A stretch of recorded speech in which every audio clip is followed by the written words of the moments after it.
Bonjour, je vais vous parler de l'empathie. L'empathie est la capacité de comprendre et reconnaître les sentiments des autres. Les personnes empathiques peuvent ressentir les émotions des autres comme si elles étaient les leurs. Cependant, ces personnes souffrent parfois de fatigue chronique ou de dépression à cause justement de la grande quantité d'émotions qu'elles absorbent.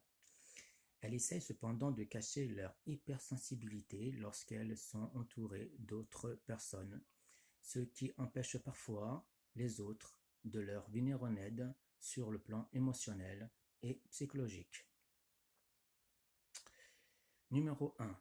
Son introversion à cause de toutes les émotions qu'elle peut absorber. Une personne empathique est très vite étouffée par la foule. Elle préfère parfois des endroits calmes afin de pouvoir se reposer émotionnellement.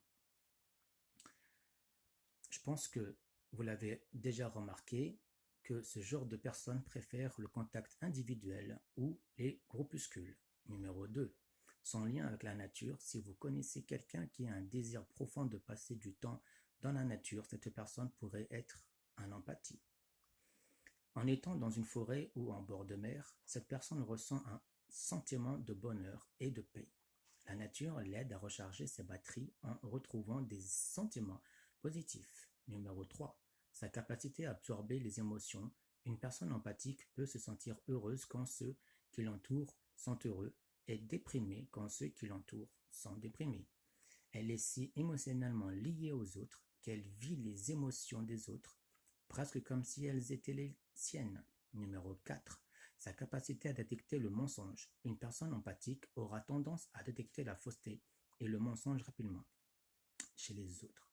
Le fait de savoir se mettre à la place des autres l'aide à lire les émotions et les vraies intentions d'une personne. Ainsi, elle arrive à reconnaître des situations d'embarras qui peuvent pousser à mentir pour se tirer d'affaire. Numéro 5. Son hypersensibilité. L'hypersensibilité est un point essentiel dans la vie d'une personne empathique. Elle essayera de cacher ce côté de sa personnalité afin d'être perçue comme une source de force pour ceux qui l'entourent et afin de ne pas être un fardeau pour eux. Numéro 6. Sa générosité débordante. Les gens empathiques passent beaucoup de temps et dépensent beaucoup d'énergie à s'occuper des besoins des autres. Parfois, cependant qu'ils aident les autres, ils peuvent se blesser émotionnellement et garder en eux-mêmes beaucoup d'émotions négatives. Cette volonté à toujours vouloir aider est due au fait que la personne empathique se sent égoïste quand elle essaie de se mettre en retrait pour s'occuper d'elle-même et pour se reposer. Numéro 7. Son intuition élevée. L'intuition de la personne empathique lui permet de voir le monde différemment. Cette intuition l'aide à prendre les bonnes décisions, à fuir les personnes toxiques et à reconnaître les personnes positives. Numéro 8. Son stress constant. Parce qu'une personne empathique ressent toutes les émotions très fortement, il peut être facile pour elle ou pour lui, submergé de plus de fait d'avoir trop de tâches à la fois peut aussi surcharger son mental. Ainsi, elle aura l'air stressée le plus souvent et aura tendance à vouloir faire des choses pour se libérer de son stress. Numéro 9.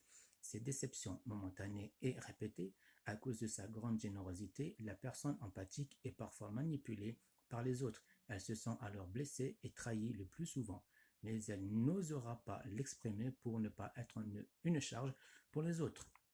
Numéro 10. Sa capacité d'aimer profondément comme pour toutes les émotions qu'elle vit. La personne empathique ressent l'amour très profondément, que ce soit l'amour ressenti pour le conjoint, un membre de la famille ou toutes les autres personnes qu'elle apprécie. Elle fait toujours en sorte que les autres se sentent extrêmement aimés. Si vous connaissez une personne empathique autour de vous, apprenez à l'apprécier pour ce qu'elle est. Apprenez à lui donner l'espace émotionnel dont elle a besoin pour se ressourcer. Il faut aussi comprendre qu'une telle personne n'est pas antisociale quand elle prend du temps seule. C'était Niki. Ciao.